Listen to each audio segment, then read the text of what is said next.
Here we are for the 5 things I have learnt from round 7 in the NRL. This is my final week away, so I will have returned home by the Thursday night game this week. So, personally, my fantasy squad, I've somehow managed to gain ranks while I'm away, so definitely can't complain too much about that and find that a big win. And we'll get back and we'll fly into that top 1,000 before you know it. We'll get into the results and everything in the next day.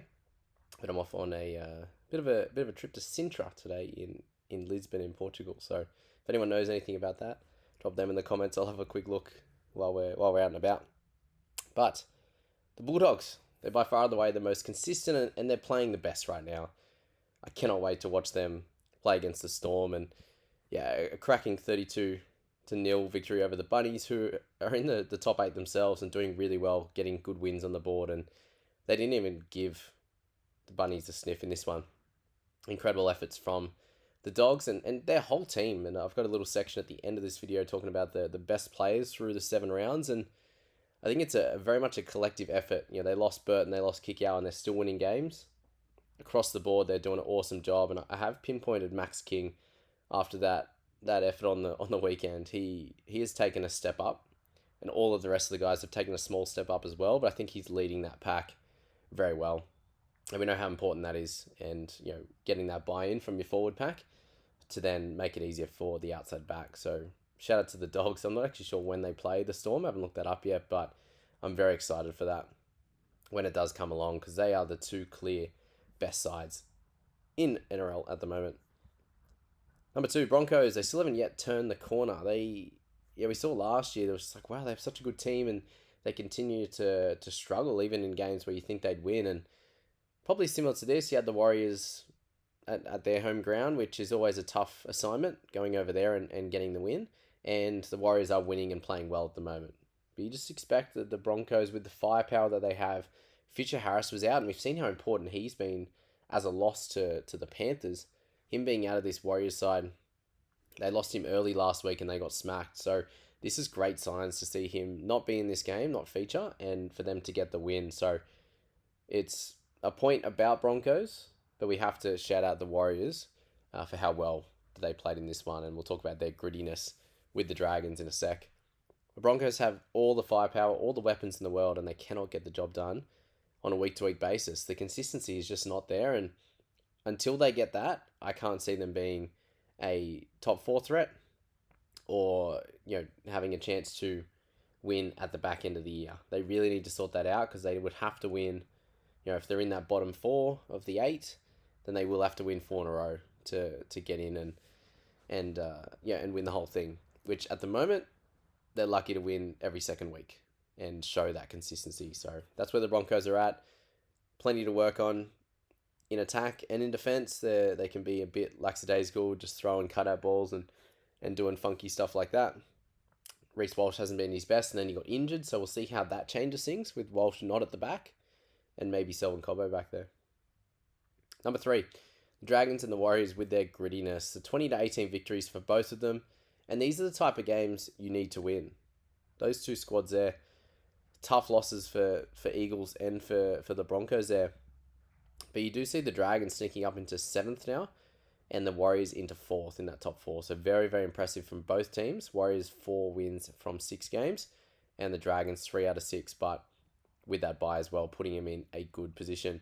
These are the types of games you need to win, and these are the types of footy teams that you have in the Warriors and the Dragons. So just wanted to point that out, that there's not too many teams out there that can win gritty on a week-to-week basis. The Dogs are definitely one. We've seen the Raiders do it, the Warriors do it. Sharks have lost a couple of those at the moment. Dragons have done it. Rabbitohs have won a couple of close games as well. And we're seeing the Dolphins improve dramatically, which we'll get to in a sec. So the Finns, they are on. So both them and the Cows winning 3 in a row, and very, very impressive for them to come back from where they were. They've moved into 10th now, along with Cowboys in 9th after losing what was 4 in a row for Dolphins. To then go 3 on the trot is very impressive, and for the Cowboys 3 in a row to lose 3 in a row, then win 3 on the trot as well. Very, very impressive for both those squads, and the Dolphins are playing really, really good footy. So this clash coming up against the Raiders next week, is that correct? Yeah. the Raiders next week.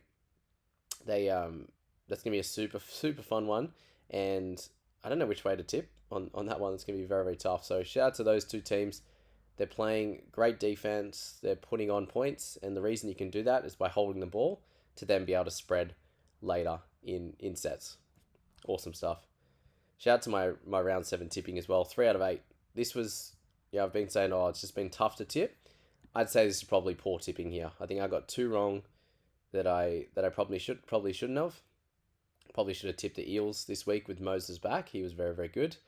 And probably maybe against the Roosters, thinking that the Panthers would probably come back at some point. But yeah, that's all right. We're not having our best tipping season so far, and my young cousin is actually smashing us in our family tipping comp. And shout out to Moses. I couldn't put him in this best players through 7 rounds list, given it was his first game, but an incredible performance, and shows how influential and how important he is to that Eels side. They're absolutely nothing without him, and even guys like Addo-Carr looked much better, back to some of his best footy with Moses back as well, and with Yongi and Brown doing good things. They are much more formidable. Their defense was still pretty lackluster, as we saw through the back end of that second half, and they had a couple of issues with sin bins, so yeah, they'll get better. And yeah, it was great to see Moses back in action. But the best players through 7 rounds, I've got 6 guys on the list, and Hudson Young has to be on there. Another double, 3 in a row, absolutely incredible. Just, there's not much else to say about him at the moment. He's just a big game player. He's been clutch, and he's scoring tries. Max King, he's leading the pack, as I said, for the Dogs, so he has to get a feature there. Isaiah Katoa has taken a really big step up this year. Super excited to watch him play every week. And yeah, there's not much else to say. He's been awesome with running the footy, kicking, putting his players in the best position. He's been leading them around and getting that 3 wins on the trot. And he was good in their losses, I thought, as well. Payne Haas, goes without saying, he was the best player over the first 3 games, along with Terrell May. So both those guys need to be on this list. Incredible. Like May scoring a try to get today again, going the full 80. He is an absolute monster.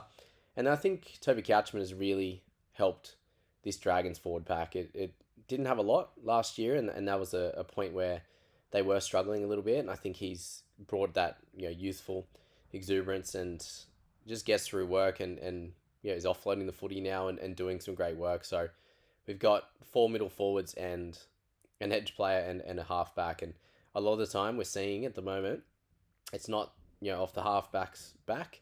It's been a collective effort through the guys in the middle, laying the platform for teams, which has been really good. And to finish off this one, guys, my fantasy tip of the week. Wing fullback is still terrible in terms of getting reliable, good scores. Like we saw Tamale come out after a low one, go back to a good score there. We saw Greg Marzu come out from the clouds. Fletcher Sharp have a good one. Pong has been really poor. Latrell was poor this week. It's really, really hard to work it out. Jenkins got a 20. We saw some shockers. I can't believe Katonga.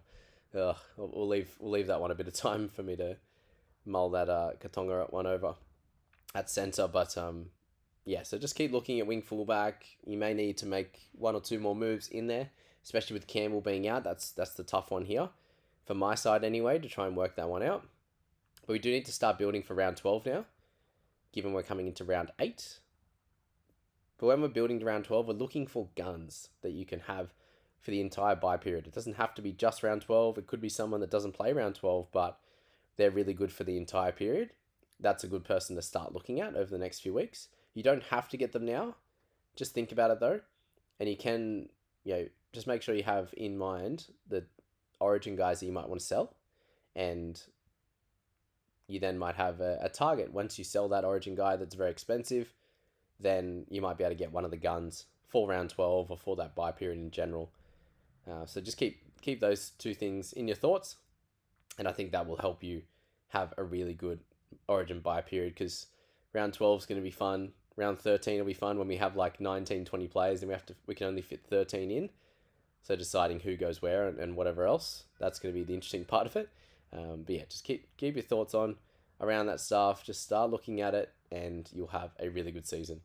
Hope you all had a cracking week watching the footy, and we'll catch you in the next video when we go through the last 3 games of the round for NRL Fantasy and Supercoach.